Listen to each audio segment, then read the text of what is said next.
Assalamualaikum warahmatullahi wabarakatuh.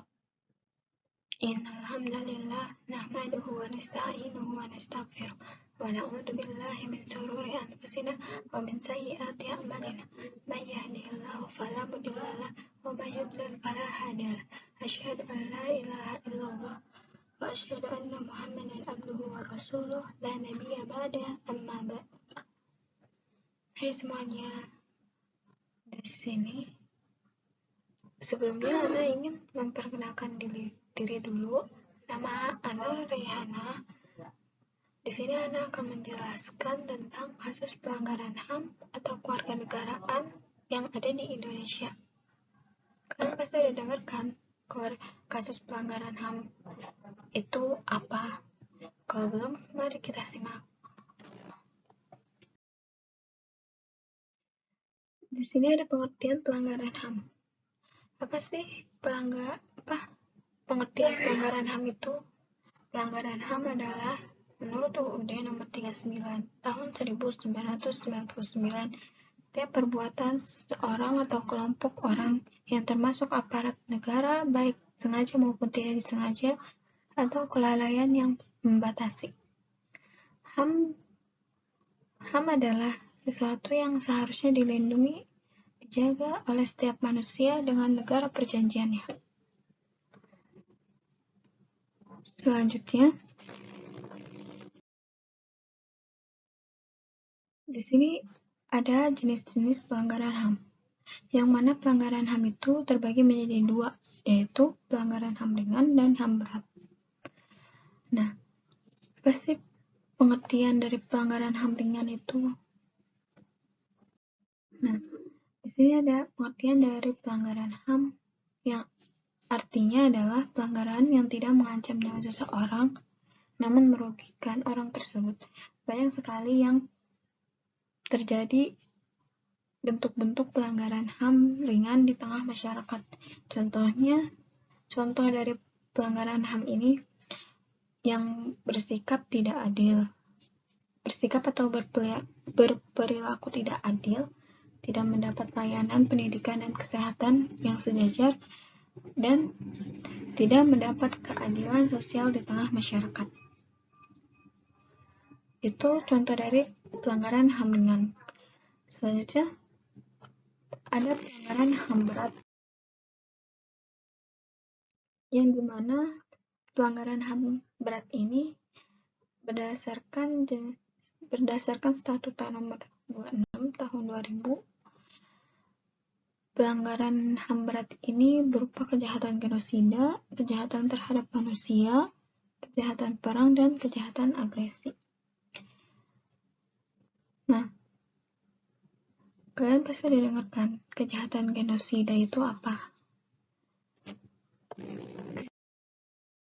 Kejahatan genosida adalah perbuatan yang dilakukan dengan tujuan untuk memusnahkan atau menghancurkan seluruh atau sebagian dari kelompok bangsa, kelompok etnis, dan kelompok agama dan ras. Kejahatan genosida ini mengakibatkan penderitaan fisik atau mental yang berat terhadap anggota kelompok, yang akan mengakibatkan kemusnahan atau kehancuran secara fisik, baik seluruh maupun sebagiannya. Sedangkan kejahatan kemanusiaan seringkali diartikan sebagai suatu perbuatan yang dilakukan dengan serangan meluas dan sistematis. Nah, selanjutnya,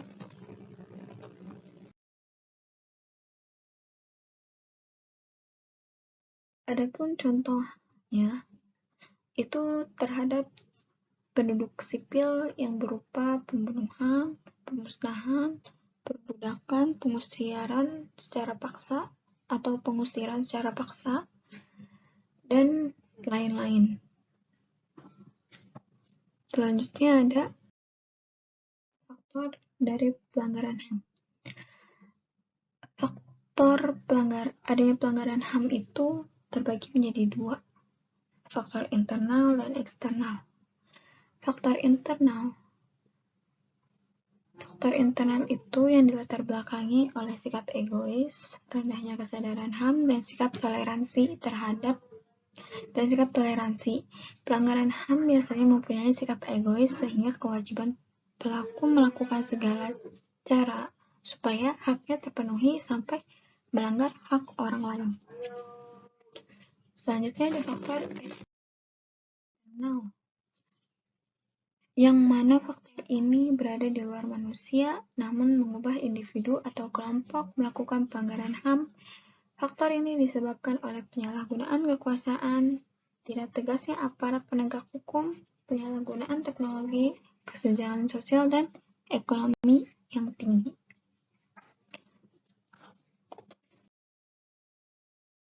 Selanjutnya, di sini ada upaya penanganan kasus HAM, yang mana satu, supremasi hukum dan demokrasi harus ditegakkan.